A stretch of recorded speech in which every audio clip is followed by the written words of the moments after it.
All right. I think we're live. Do we have a focus issue? It looks like things are out of focus. Let me make sure I got my autofocus on here. I don't know what's going on here. Why is my autofocus not right?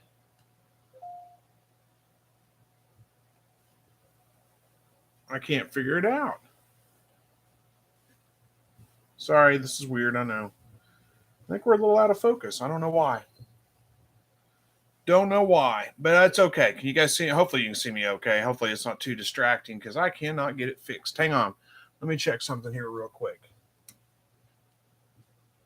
This is not. There we go. That's what I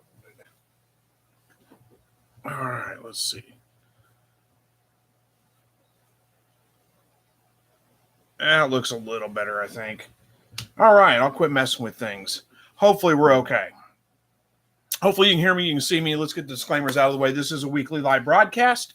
We do this pretty much every Thursday evening, 8 o'clock Central Time. I haven't been on for 2 weeks because we had QuailCon 1 week, and then, well, getting ready for QuailCon 1 week, and then I had a family reunion last week. I was out on vacation. So we're back. It's good to be back. Thank you guys all for joining me tonight. As far as topics, I don't have a topic planned. This is just ask me anything you want to ask me. We'll talk about, for the most part, anything you want to talk about. And just keep it family friendly. Be polite. Don't start cussing at us. Any of those kinds of things. We'll have to kick you out. And other than that, let's get into it. We've got Verna here. She was first with the first comment and the first like. Says good to have you back. Thank you. It is good to be back. I agree. Hang on, I'm just skipping to the end here real quick. Make sure there's no kinds of issues that anybody's telling me about with sound or anything like that. It still looks like my focus is off for some reason. And I'm not sure how to fix that right offhand. So we'll just have to deal with it, I suppose. All right. There's David here and Jennifer. Both of you guys, thanks for joining. Good to see you. Where we at? Verna says 1 week from today, my QuailCon egg is going to lockdown. Yeah, mine too. And let's see. We'll skip through a few where you guys are talking to each other, which I'll let you do. There's Don S. from Central Illinois. Good to see you. Joy, good to see you too. And let's see. Sorry, jumping through all this conversation. Let you guys say hi to each other. If I missed something, I apologize. There's Buster. Good to see you, Buster. Thanks for joining. All right. What now? Dawn says, oh, apparently something got mailed. You said you're in Illinois, but St. Louis, Missouri, get your mail, and they suck. So something got delayed in the mail, I think. Oh,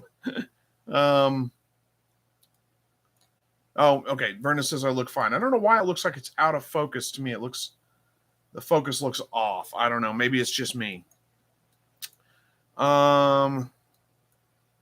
Hey, there's Dale from Dale's Quail here. He says, good evening, Chris and friends. Wisconsin here, working on fall prep.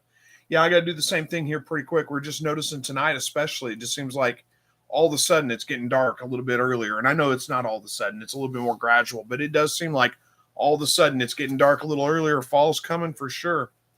Child of God says, good evening from Indiana. Good to see you. Thank you for joining us. And Spartman from South Dakota, good to see you as well. Jason Brown says, good night from Jamaica. Wow, that's a long way away. Thank you for joining us. Oh, I just lost track of something. Okay. So Spider Revis wants me to tell about QuailCon. Well, what is there to tell if you weren't there? It's hard to say. I think QuailCon was real. We had a good turnout this year. I think it was a good turnout.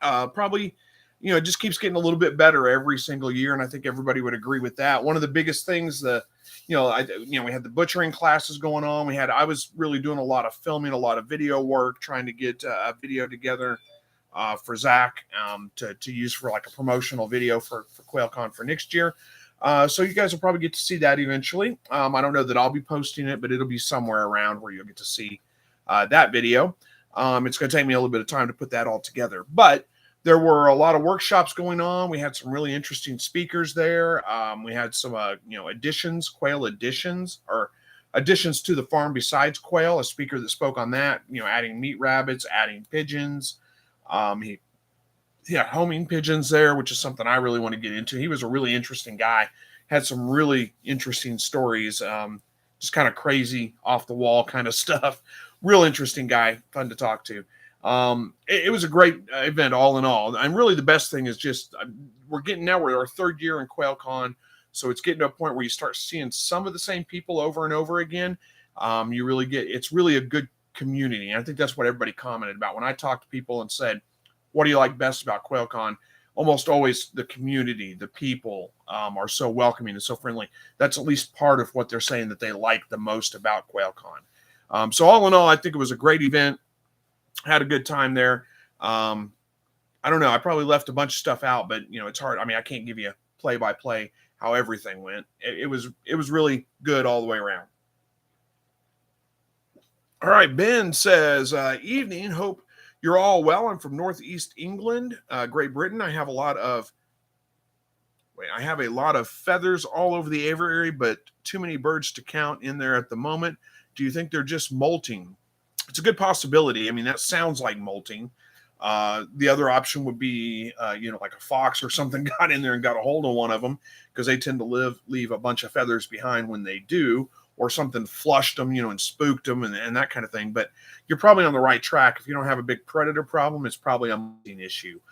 So that's what happens whenever they start molting. They're going to have feathers. They lose them. They're going to be all over the place. You're going to see that. And you should be able to tell when you look at the birds, especially what I notice most whenever my birds start molting is it seems like they lose a bunch of feathers on their back. So you may notice bare spots with no feathers on their back. They look kind of raggedy.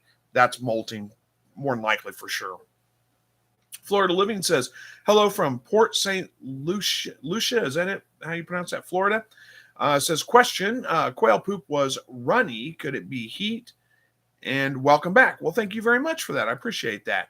Yeah, it could be. I mean, it could be a number of different things. Sometimes they just have a little bit of runny poop and it clears right up. No big deal. The heat could put some stress on them, which could cause some of that too. It's something I might monitor for a couple of days. As long as your birds are acting healthy, they're not acting sick or anything like that, it's probably nothing to worry about.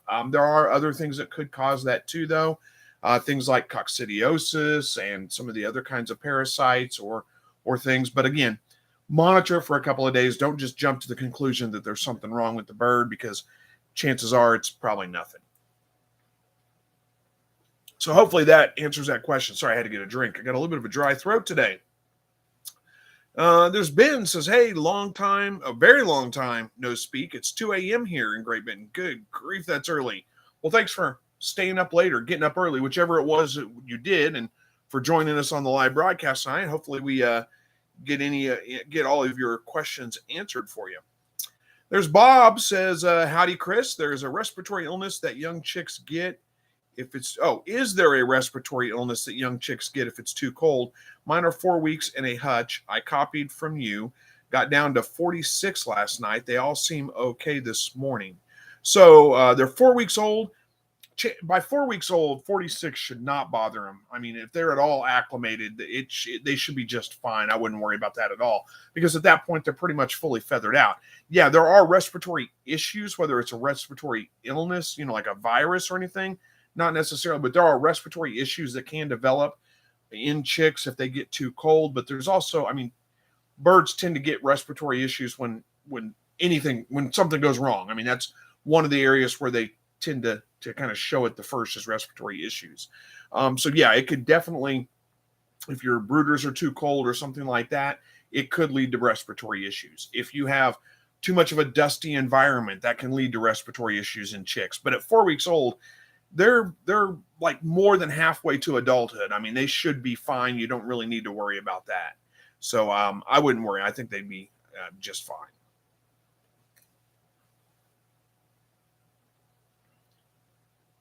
All right, Big E's Farm says, hello from East Tennessee. Good to see you. Thanks for joining us. Let's see. Ben says, it's really fuzzy. Do you not need to click setting and allow 1080p upload. Oh, it is really fuzzy. Do you not need to click settings and allow 1080 upload? I don't know. Maybe. I think there is a setting I changed. I think I failed to change it back when I was doing filming at QuailCon.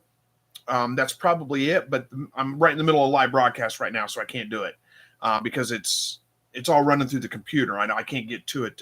If I did, it would disrupt my video feed on the live broadcast. So we're just going to have to probably deal with it tonight, and then I'll work on getting it fixed. I think what it is I forgot to change it back to clean HDMI. There's a setting in there for that. I forgot to change that back. But again, can't do it while I'm actually in the broadcast because we lose the video feed and everything. Curtis says, what do you think about rabbit cages with drop down nest boxes? Yeah, I don't know that that's a bad idea at all. I've actually never tried them out, but it seems like a pretty decent idea. Try them out if you want to. Go ahead. I don't see why it wouldn't work pretty well, actually. It seems it's more of a natural thing for the rabbits anyway, probably, because in the wild they do tend to dig nests in the ground, dig burrows, and have their babies in burrows. So drop down nest box kind of makes sense. I think it's probably a good idea. I don't have personal experience with it, but yeah, I don't see anything wrong with them. There's Scrap 5000 says, what's up? All greetings from New York City, and smash the like button. Well, thank you very much for that. I appreciate that. And then Jason Brown says, thank you for your invite. For the invite, I have quail, pigeons, and doves, guinea pig, and rabbit, 30 in total. Well, awesome. I don't know if you're talking to somebody else about an invite. Did somebody send you an invitation for something? I don't know what that is, but either way, sounds like you got a pretty big, quite a few animals going on there. Hopefully they're all doing well. Shelly says, hello from South Carolina. Good to see you, Shelly. Phil Washburn says, hey, Chris, it's been a hot summer. How long will it take for my male rabbits to be ready for breeding? There's not, I assume what you're talking about there is that male rabbits can go sterile if the temperatures are above like 85 degrees. The thing is, that's not a guarantee. They can go sterile. It can happen. It's a likely thing that can happen, but it's not a guarantee. So as far as how long to wait for your rabbits to be ready for breeding, they may be ready for breeding right now. There's no way to know for sure. Just try it and see how it goes. If your rabbits do go stale, I think it's probably going to be about 3 to 4 weeks before, if they go sterile, if the male rabbits go sterile from the heat, it's probably about 3 to 4 weeks of cool weather before they become not sterile. But again, you don't really know that they've gone sterile for sure. I've actually never had a rabbit go sterile, but it can happen. Never had one that I know of, let's put it that way, because I don't breed in the heat of summer. I'll typically start breeding towards the end of September, but it's still in the, usually in the 80s, 85 degree range by the end of September, and I've never had issues. So, I would say just go ahead and try whenever you're ready to start breeding, do it. If it doesn't work, try again. The way I would look at it is try to breed. If 30 days later your rabbits don't have babies, well, you've given that buck that period of time to cool off and become sterile again, and you can breed them again at that point anyway. So you can either wait 30 days or you can just breed them now. And if they don't have babies in 30 days, rebreed them, if that makes sense. So that's the way I would do it. Ben says, great. Thank you. They're very bald on their back, and there is the most feathers on the sand bass, so I guess that is a good sign of molting. Yeah, that's probably what it is. They're going to look pretty scraggly for a little while. Give them a couple of weeks. They'll grow feathers back. They'll be fine. But molting sounds like is it. Billy Gates. Oh, wait, there's Shelly. Shelly Barr says, hey. How's it going? Hopefully, glad to see you. Thank you for joining. Let's put it that way. Billy Gates says, can scratch, feed, kill quail? I had 5 to die. Farmer next to me had 50 to die. I went back to high protein and they seemed to stop the die off. Can scratch, feed, kill quail? I'm not sure. I wouldn't say it would kill quail necessarily, but let's take a look see if I can find. what is the it's probably, well, that's something I'd probably have to do a little bit later. You'd have to look at like the nutritional guide. I don't know what the nutritional breakout is, that the protein levels, all that kind of stuff in there. So yeah, it definitely could contribute to that. It sounds like, I mean, you had problems with it, you switched their feed and everybody's doing fine now. That's very likely the issue. I just don't know what the makeup of scratch feed is exactly to be able to say, yeah, that's probably it. So the things that would be most important probably be the protein level. They really need somewhere around like 18 to 20% protein. It's kind of the minimum areas you're going to go with.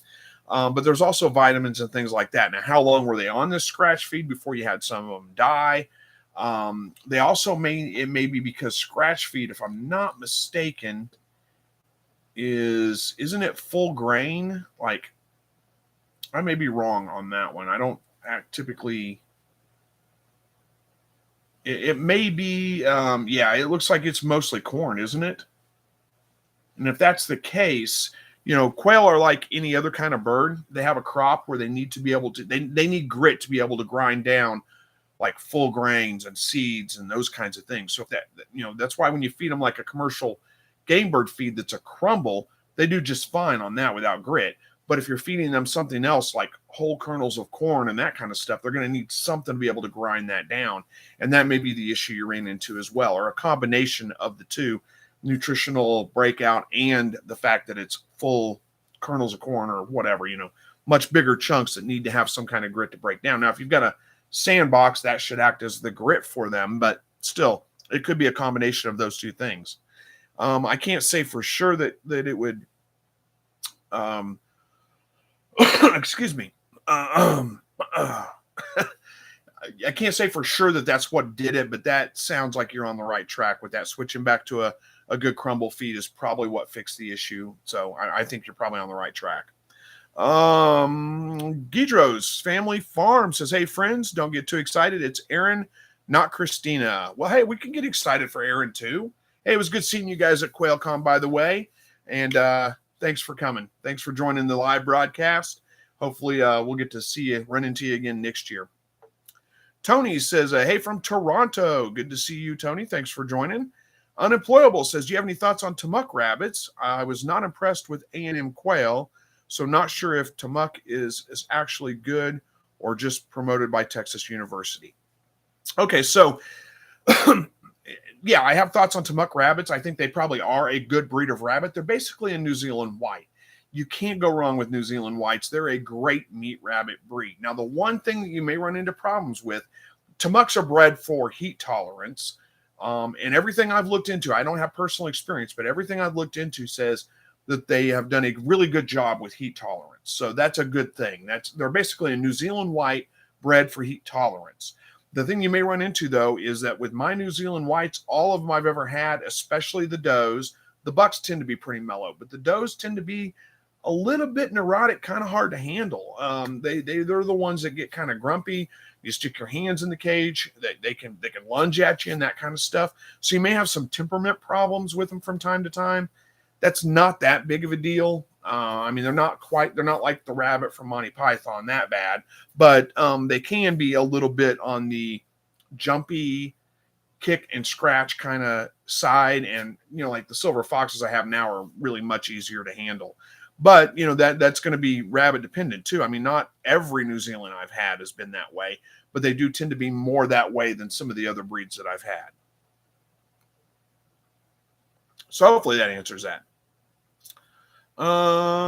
Yeah, as far as Texas A&M quail, you may, when you're talking about not being impressed with the A&M quail, here's the thing with that too, is that most of the white quail out there are probably not actually Texas A&M. They just get that name because that's, Texas A&M developed a white quail, and so everybody thinks that if it's a white quail, it's an A&M, and that's kind of the name that they developed.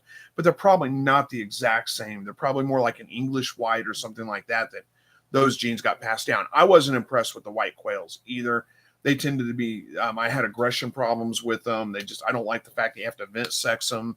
So yeah, I'm with you on that, but it's probably not a Texas A&M. So you can't necessarily blame Texas A&M for that. If that makes sense. Shelly Barr says, I have a chick that is puffed up and wobbly. What do I need to do? Okay, so puffed up and wobbly. How old is this chick? What you have to give me some more information on it. What do you mean exactly by puffed up and wobbly? Is it a leg issue? Is it like having a problem walking on its legs? Or is it you say puffed up and wobbly makes me think if it's a young chick especially, it's probably a little bit on the cold side. You may have to kind of bump up your heat a little bit on the brooder. It could be a foot or a leg issue of some kind. It's hard for me to know exactly just based on that, exactly what the issue is. But those would be two things I would go for. A lot of the times when birds, have some kind of problem, they do tend to puff up a little bit, puff their feathers, ruffle their feathers up a little bit. So they could have leg issues. Those aren't that uncommon at all, or a foot issue like bumblefoot, something like that. There's a number of different things that it could be, and it's hard for me to know for sure just based on that one little description. So is this a young bird? Is it an older bird? And when you respond, mention that it was puffed up or something, so I'll know, because it's going to be a while before I get to your comment. And if you just say it's a younger bird, I'm probably forgot we talked about this and be like, what are we talking about again? Lose track. So if you just give me kind of a reminder, respond with that, give me a reminder of what we're talking about, I'll get it. Jennifer says, hello, Chris. I live in East Tennessee. When should I add lights to my quail? Well, when the days start getting down below about 14 hours a day, if you want to continue to receive eggs, you need to add some light. So as far as when that is, I don't know that Northern Tennessee is that much different to here, but when is the solstice, the fall, or not the solstice, the equinox? The fall equinox is probably coming up pretty quick, isn't it? Let me do a Google search and find out real quick. Yeah, Friday, September 22nd is the fall equinox. So that's when we have equal hours of day and night. So that's 12 hours of daylight, 12 hours of night. So you need to add it by that time, basically, to keep them laying. Now, if they do stop laying and you add lights, it takes them a couple of weeks to get going again. So, you can do it anytime you want to, but if you want to keep them laying, you need to probably get them added. I would do it like now. Because it's getting close. Hey, there's Blessed with Pets. Good to see you. Let's see. Chris Mefford, hello to you. And Ben says, the sound is great and we're still learning things, so picture isn't to IPR. I'm not sure. Picture isn't that important, I think is what that means. Yeah. No, I appreciate that, guys. Yeah, bear with me. I know it's a little bit fuzzy tonight. I'll fix it for the next one. Looked fine in the preview. I don't know why it changed whenever we actually went live. There's let's see. Chris Medford said, hey, Chris, was nice to meet you at QuailCon. It was nice to meet you too. Everybody that got a chance to meet at QuailCon, it was very nice to meet all of you guys. Thanks for coming up and saying hi. I appreciate it. I know I was a little bit busy. I was trying to do some filming, like I said, for a video I'm putting together for Zach to use as promotional. So I know I didn't have a lot of time to just kind of sit there and hang out for very long, but hopefully I didn't ignore anybody. And thanks for coming up and saying hi. It's always good to put faces and names together. Bob says, 4 nights ago, I added 2 hens to an existing hutch of older birds, used a 50-50 spray, had no fighting so good. However, no eggs from the hutch since then. Oh, no eggs from the hutch since then. Too much stress with a question mark. Yeah, probably a little bit of stress getting added to them. I mean, you sprayed them down with stuff. You added new birds. I mean, there's a lot of things going on there. Give them a week. They'll probably start laying again. You said 4 days ago. Yeah, you probably start getting eggs anytime now. I wouldn't worry about it too much. Don't do anything. Just leave them alone. Let them get going. Give us an update on that like next week if you come back, because I'm kind of curious if that, you said 50-50 spray.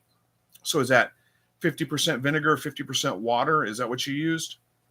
I'm kind of curious if that worked. Does it work for the long period, or are you going to run into issues where they start picking on those birds after a couple of days? Now it's been 4 days, so it sounds like it worked. I mean, that's an interesting thing. I may do some experiments with that. It makes no sense to me why that would work, but if it works, it works. So I may try it out. Verna says, wonderful. Everyone was supposed to get it today. We're the farthest away and first to I don't know what we're talking about there, Verna. Must be something you guys were talking about with each other. So I'll skip that and let you guys continue that. Ben says, as we were talking about rabbits. As we're talking about rabbits, what am we? Oh, okay, there we go. I see the rest of it now. Okay, as we're talking about rabbits, and then Shelly Barr says yes. I don't know what that was a response to, but maybe not to me. So I'll skip over that for now. Ben says, okay, as we're talking about rabbits, my buck and doe lived together and never had babies. Verna's got a response to that. She says, sometimes any changes can come. Oh, no, that was for the quail. Yeah, okay. So, yeah, I'm on the same page with her. But, all right, so your buck and doe lived together and never had any babies. Okay, there's a couple of reasons that may happen. A couple of those may be that I don't know how old they are. That may be part of it. Are they too young to breed? The other thing, maybe they bonded, and sometimes rabbits will bond and then not breed because of that. It's probably unlikely. My guess is that they're probably too young at this point, or one of them is maybe too young. The doe may be getting territorial and fight the buck off. The other thing, are you sure they're both, it's a buck and a doe? I would highly suggest separating them out because you do want to be able to control the breeding process. Does can get territorial, and a buck that tries to advance on a doe when she's not wanting it, they can really do some damage to that buck. Go as far as castrating them sometimes. So it's probably not a good idea to leave them living together in the same cage. But anyway, there's a couple of things that are going on. My guesses are probably a little bit on the young side. That would be my guess. Florida Living says, what's the 50-50 spray? Yeah, I'm kind of waiting for the answer. I think it's probably 50% vinegar, 50% water. We've talked about that before, had those suggestions, but I haven't actually tried that out. Yeah, Dale's got a comment on the scratch. He says it's fine as a treat if they have access to grit. It's not meant to be a main food source. Yeah, I think you're probably right on that one. Blessed with Pets says, anyone here who knows a lot about rabbit colors, I would send an email to help me figure out what color my new doe is. Well, I'm not sure I can. I mean, you can try sending it to me. I may be able to help, but I don't really know. I don't really know if I can or not. I'm not big on all the different colors, but we could try. Verna says they can die from malnutrition. The quail can die from malnutrition. They can, but that should be more like a prolonged thing. I wouldn't think that'd be very quick. But then again, we don't know how long they were on that feed.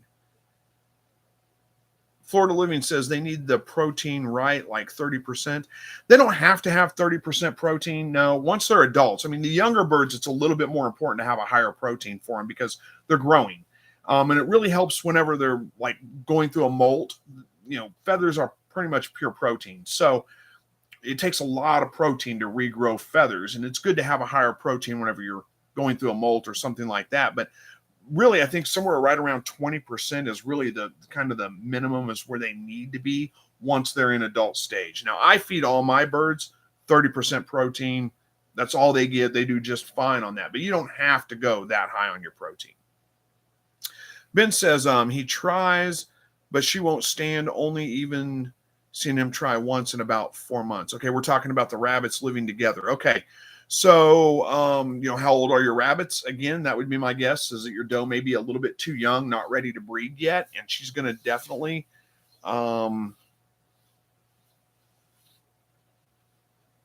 you said you've once in around 4 months, so they're at least 4 months old, probably a little bit older than that. But a doe needs to be at least 6 months old, and preferably somewhere close to about 80 to 90% of her adult weight, what she's going to be when she's an adult, in order to breed. She may not be ready to breed yet. Unemployable says, looking to get into rabbits, is RHDV2 a real concern? I see people saying they lose all their animals and give up. Not sure if that's hype or a real issue. It's going to depend a little bit on,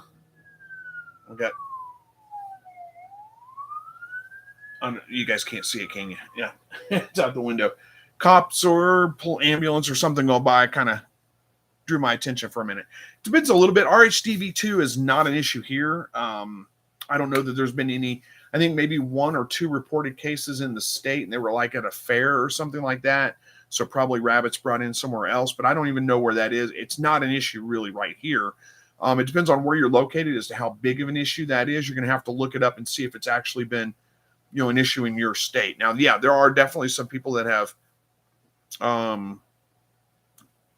had issues with that, but I don't know. It's not that big of a deal here anyway.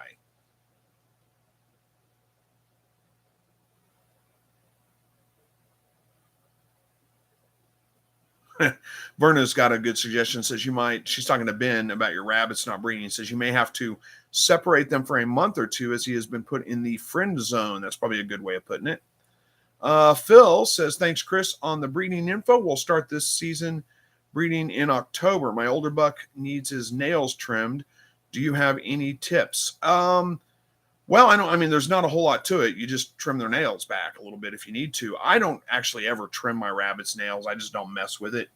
But if you want to, I mean, the thing to do would probably be, you could do it a couple of different ways. If he's pretty well mannered and easy to deal with, and you've got wire bottom cages, you might be able to just trim them right through the bottom of the cage where they hang over through the wire. You might be able to do that. Get a pair of like toenail clippers for like a dog or a cat, that kind of thing, and that should work just fine. Trim them about the same way you would a dog or a cat. Don't go past the quick, just the white parts of the nails, basically. If you need to get him out of the cage, I would suggest wrapping him in a towel or something like that, and that's going to help keep him a little bit calmer. And then just do 1 foot at a time. I mean, that's about the only tips I think I could give you.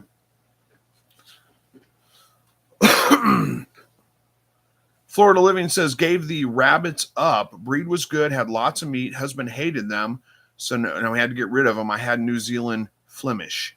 Yeah, that's unfortunate. I it's not for everybody. So I'm sorry you had to get rid of them, but I'm sure you're going to be okay. I mean, it's, he didn't like them for whatever reason. What do you do, right? Let's see. B-Tech Wind Solar says, they accidentally gave me a 22% pellet instead of 28% crumble last order. Was going to send back, but the quail seem to be using less weight. They eat everything. No sand, no grit. Seems to be okay. Yeah, the pellets are going to be fine. That's a water-soluble feed, so they don't need grit to digest that. The pellets are going to be okay. It's fine. I prefer a crumble feed, but pellets work. Bob says rabbit from Monty Python, too funny. Yeah, it's it's one of my favorite Monty Python skits, honestly. I think it's hilarious. Florida Living says, what's the quietest chicken breed that lays eggs? Got me. Don't know. I'm not a chicken expert. So I bet somebody else could answer this one. Maybe Dale from Dale's Quail. He might know. But I do not know the quietest chicken breed that lays eggs. Chickens are not really that noisy to me. I mean, yeah, they cluck, they, kind of make, but it's not that noisy. So I don't know what the quietest one is, though. Verna says, I have Havana rabbits. We'll start breeding them about my sister's birthday, September 30th. There you go.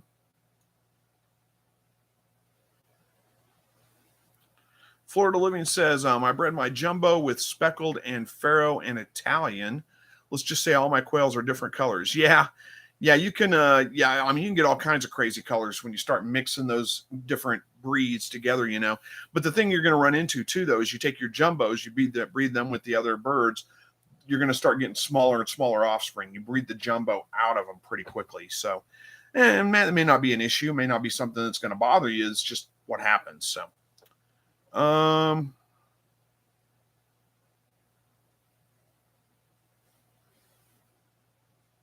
Yeah, Amy's talking to B-Tech Wind and Solar, says the feed percent for adults is fine. If you're feeding growers less than 10 weeks old, you could add some ground up dried black soldier fly larvae or similar high protein supplement. Yeah, catfish food is another one. You just grind it up and add it into their feed to boost the protein levels.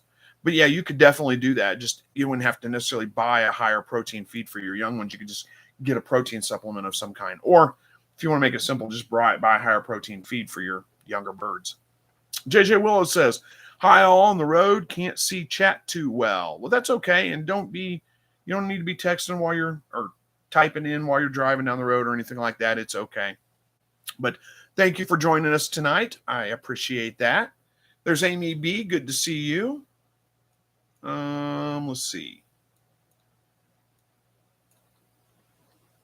Yeah, the picture's dark on one side. Florida Living says it's good sound, but the picture is dark on one side. Yeah, well, I've got the light over here, so it's going to be a little dark on this side, I guess. But if it's not too bad, well, I could turn the light up a little bit. Here, let's do that real quick. See if we can turn the light up a little bit. Oh, wrong way. There we go. Brighten it up just a little bit, and then it shows all the clutter behind me. I need to clean this room out.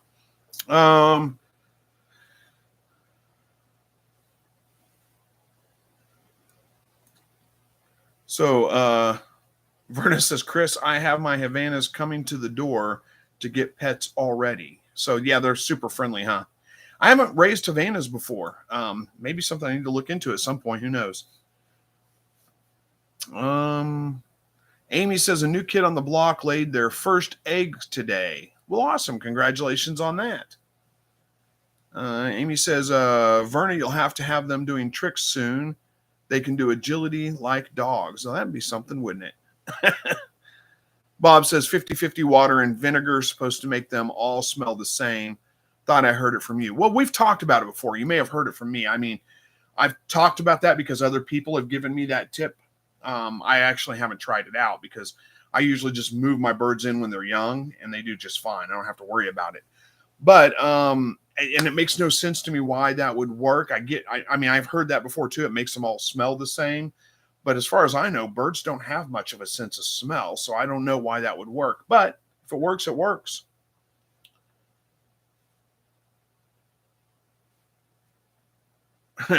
Verna's saying the same thing, basically. She says quail don't go by smell. Well, I don't know that we know that for sure. I mean, that's just kind of what I've always heard, that birds don't have much of a sense of smell. But she's saying she thinks it's more like a shared trauma. So you put them all through the same trauma and then they bond in the trauma.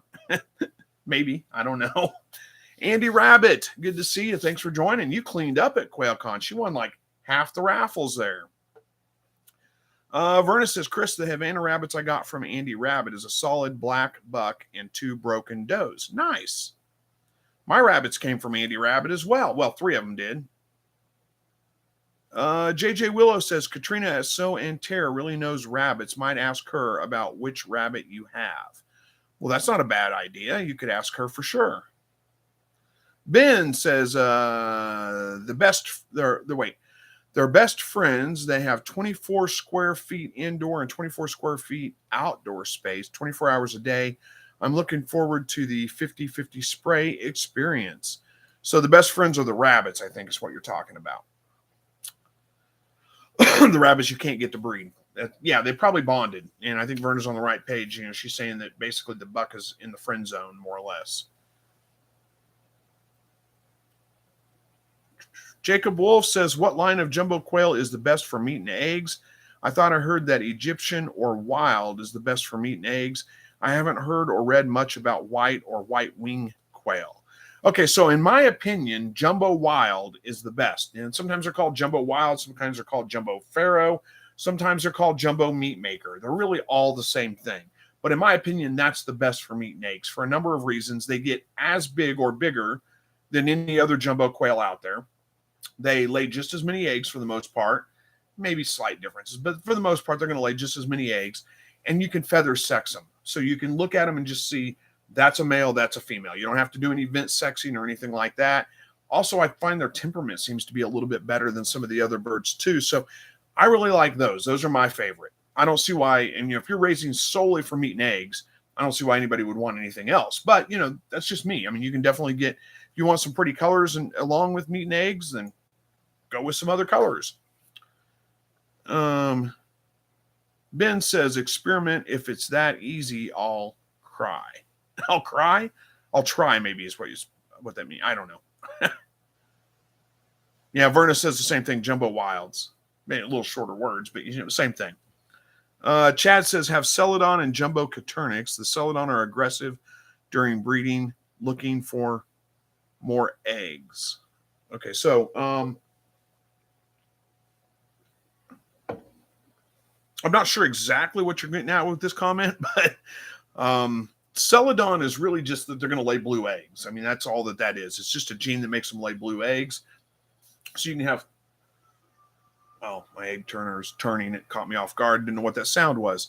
Celadon are, they lay blue eggs. So really that is just a gene that makes them lay blue eggs. You can have pretty much any bird be a Celadon bird. So, but you're saying they're aggressive during breeding. That probably doesn't have to do with the Celadon gene. That probably has more to do with the other genes, whatever type of birds, whatever breed they are, so to speak. As far as looking for more eggs, I don't know. Are you looking for a breed that lays more eggs? Is that what you're saying? Or are you trying to figure out how to get your birds to lay more eggs? They should lay about an egg a day if you've got conditions right, which is low stress and plenty of light. So if you've got all those things right, and they're old enough, 8 to 10 weeks old, somewhere right around in there, you should start getting about an egg a day out of them. If you're not, it may be a light issue because the days are starting to get shorter. If you don't have light on them, you're going to start seeing decrease in egg production, and then they're going to shut down completely pretty quick. Jacob Wolf says, where are we at here? Thanks, Vay. How do the Egyptians compare to the wilds meat and egg-wise? Are they close at all? So, yeah, Verna's got an answer for that. I'll let her answer because she's got it. She says Egyptians are slightly smaller, but they are good birds too. Yeah, that's true. And their egg production's about the same, I think, as jumbo wild.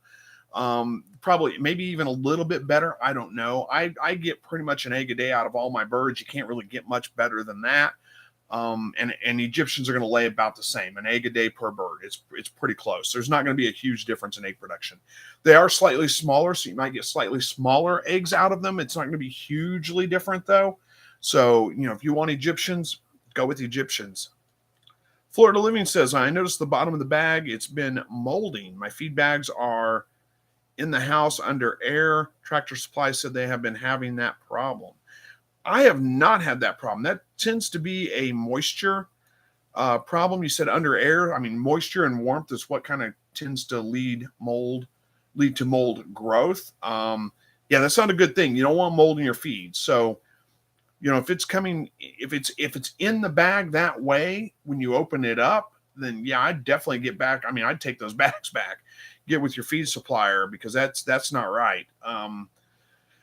If it's like if you've had the bag open for a while, been feeding the birds out of it, and you start running into mold at the bottom, well, then it could be an environmental issue where the way you're storing your feed or something like that. I don't know exactly where to point you with that one, but living in Florida, that may just be something you have to deal with. It's pretty high humidity there.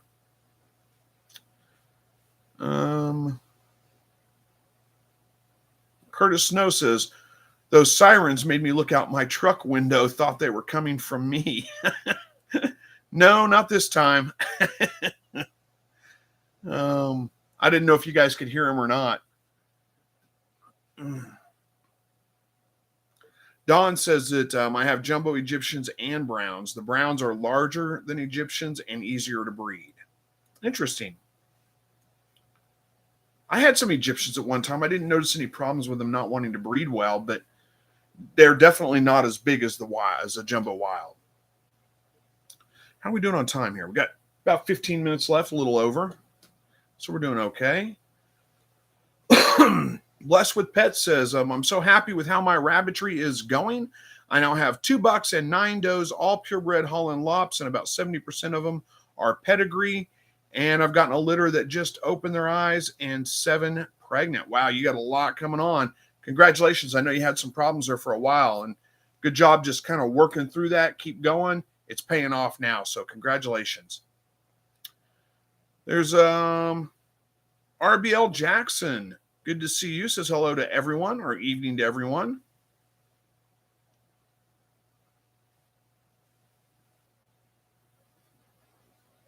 And then there's a comment. Verna's got a comment for Jacob Wolf. I don't know if there was a question about getting eggs, but she's got a link there where she gets her eggs from My Shire Farm. Great supplier. That definitely is a good place to get your eggs. Diana Tuttle, good to see you. Thanks for joining. Let's see. Dale's Quail says most hens, chickens are quiet if they have ample food, water, and a place to scratch the ground.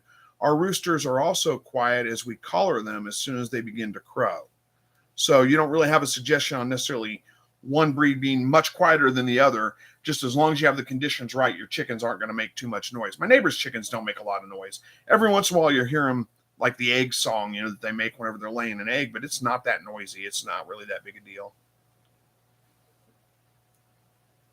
Florida Living says, I use dry cat food to add protein for your birds. I assume is what you're talking about. That works too. Don wants to know from Dale if you can make us a collar for the Coturnix roosters. I don't know about that.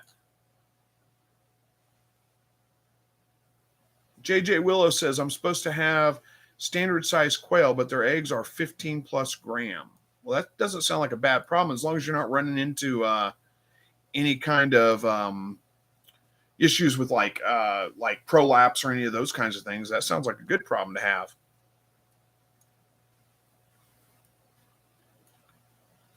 Let's see. RBL Jackson says, about how often did you say that you screened your sand in the outdoor quail coop? It depends on how many birds I've got in there. Right now, I've got quite a few birds. I say quite a few. It's not really that many. It's probably 15 or 20. So yeah, I'll screen it probably once every couple of months. It just depends. It's really not that bad. I mean, everything stays dry, so it's really not that bad. So it's probably once every couple of months. Sometimes, once a month if it's getting overly crowded in there, but that's about it. JJ Willow says, LOL, I'm not driving right now. I don't drive and text. Oh, okay. Well, but you're in the car. You're on the road. Somebody else is driving, so that's okay. You can definitely text or type into the chat while you're driving or while you're riding down the road. That's all right. Florida wants to know, what are Havanas? They're a breed of rabbit. I believe they are. Are they a heritage breed? I can't remember if they're listed as a heritage breed or not. I know that they're a, kind of a lesser known, so it's probably good that we have breeders on them because otherwise they may just breed up into nothing. But they are a breed of rabbit. Make a decent meat rabbit. I don't know what else to say about them, honestly.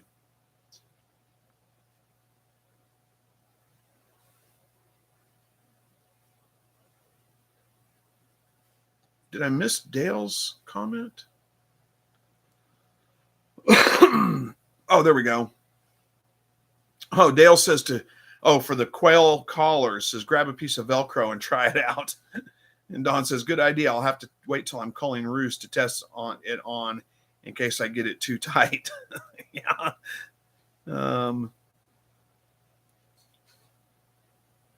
So Verna says, Florida Living Havanas are a compact meat rabbit, and boy, do they have big feet.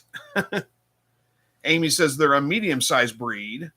There you go. There's a little more description for them.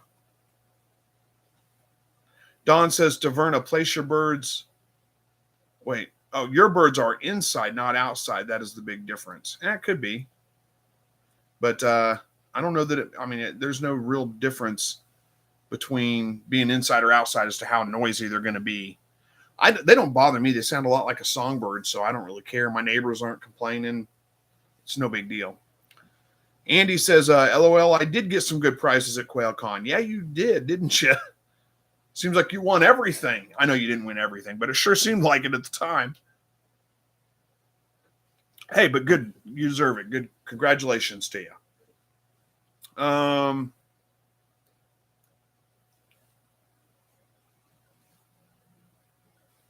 Let's see. Billy Glass says, thanks, Vay. I will stick to Bob White's just looking at the meat. Okay. Oh, I scrolled too far. Lost some comments. There we go. Back up to them.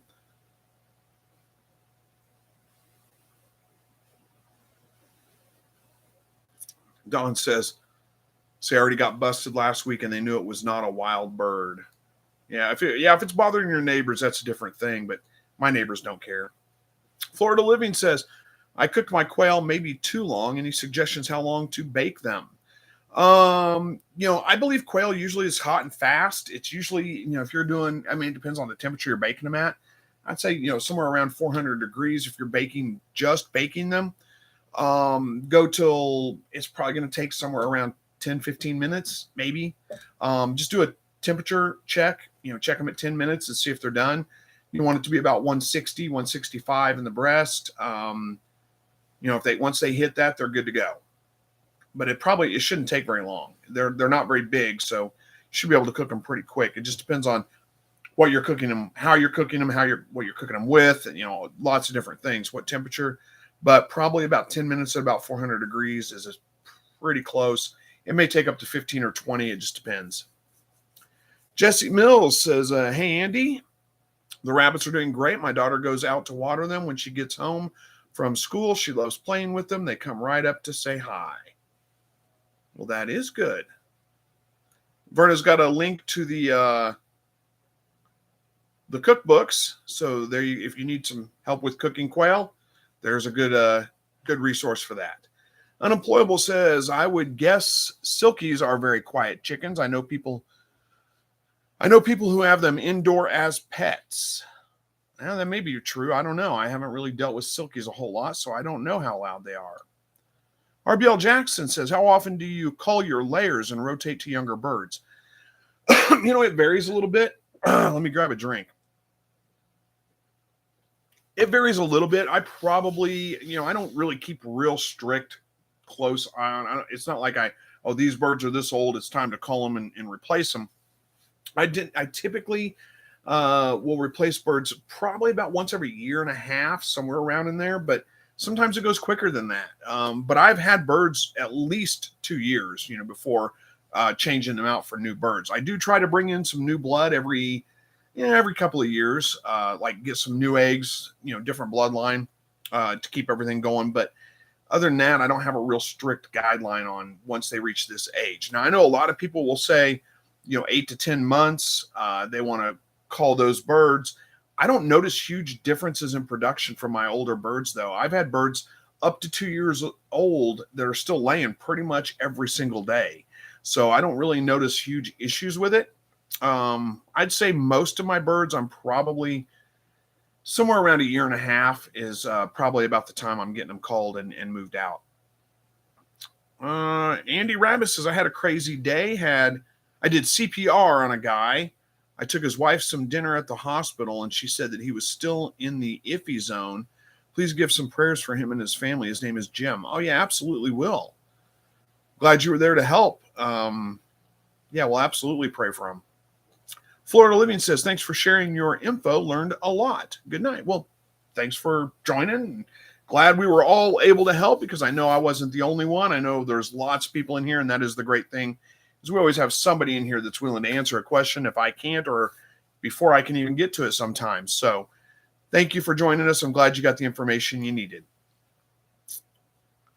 Andy Rabbit says, that was the first time I met them. Well, I bet that leaves an impression for sure.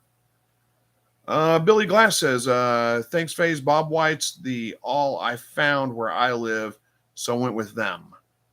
Yeah, you will get much better production out of Coturnix than you do Bob Whites. Bob Whites don't lay nearly as prolifically. They don't breed quite as prolifically as Coturnix do. So, if you have the ability to do it, and you're wanting just meat and egg production, switching over to Coturnix is going to be a better bet for you.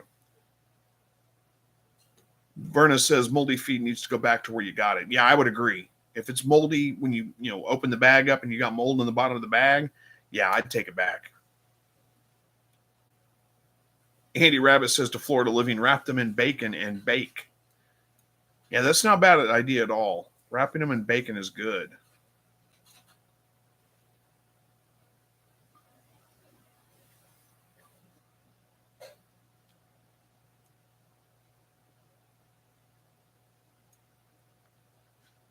I'm skipping over a few of these where you guys are talking to each other. Verna says, Chris, have you ever had a buck that does the zoomies? Occasionally. Occasionally, yeah. I mean, they'll kind of run around the cage like that. Usually, though, it's like when they get kind of spooked or startled or something, but not always. Sometimes they just get wound up and just run around the cage. I've had that happen from time to time. And not always just the bucks. Sometimes the does do it too. Blessed with Pets says, I'm thinking about breeding hamsters. Okay. Go for it. I've bred hamsters before. Of course, I had a whole lot of reptiles at the time. Andy Rabbit says, I do say next to the silver fox, the Havanas are second in the sweetness. Yeah, my silver foxes are pretty easy to deal with, and they do. When I open the cages, they come right up to the front of the cage. They want to be petted too. Don't really care to be picked up too much, but they do want to be petted. David Lister says, I opened a bag of 30% crumble today and noticed some moisture crumbling towards the bottom, but no mold. Should I toss it? If there's no mold in it, it's okay. Don't. It should be fine if you don't see any mold growing in it. But I would definitely mention that to your supplier. Verna says I would dry it out. Yeah, if you're talking about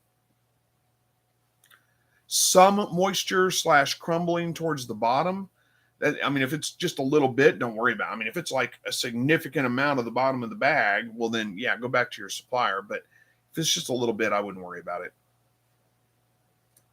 It says clumping, not crumbling. Yeah, I kind of knew what you meant. I get it. Andy Rabbit says, I didn't get to spend as much time with your guys as rabbits after the heat shot up like I did here. Oh, like it did here. Talking to Vernon, though, I guess. Big Hoss Gun says, how are we doing on time? We got 4 minutes left. Let's see what I can get through in 4 minutes. Big Hoss Gun says, have raccoons waiting by my hutch about once a week. I have a camera and spotlight set up. Never when I'm home to take care of the problem. Do you have any tips on deterring them from coming back?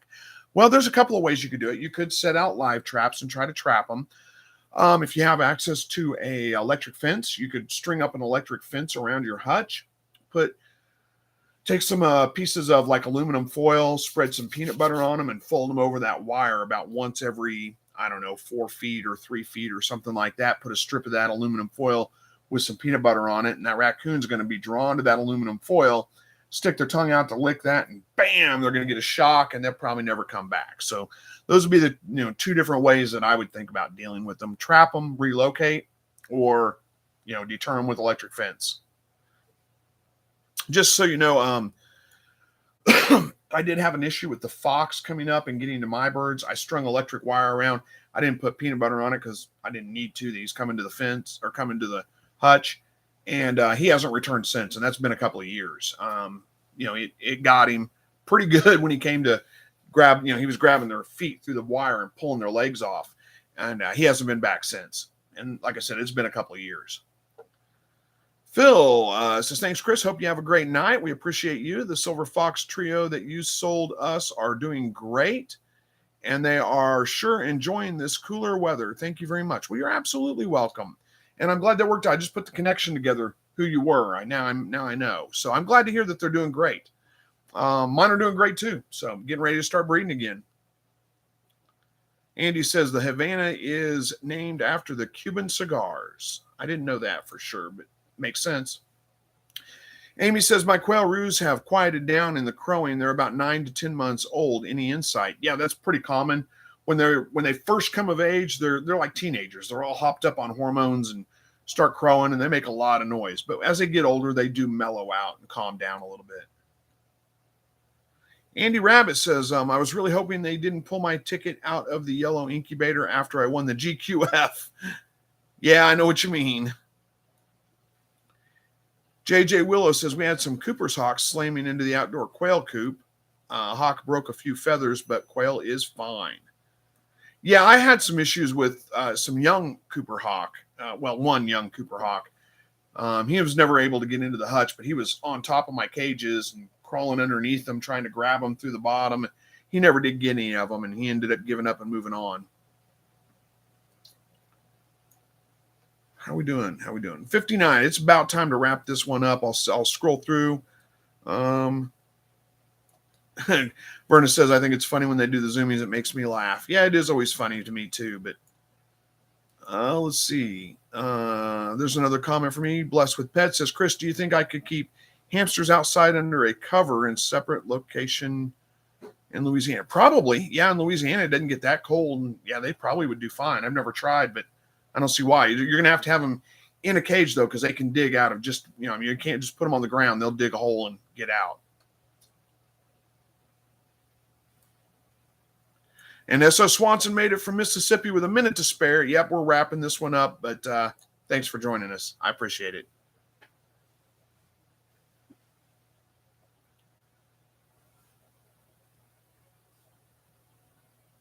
All right, guys. I think we're pretty much got this one.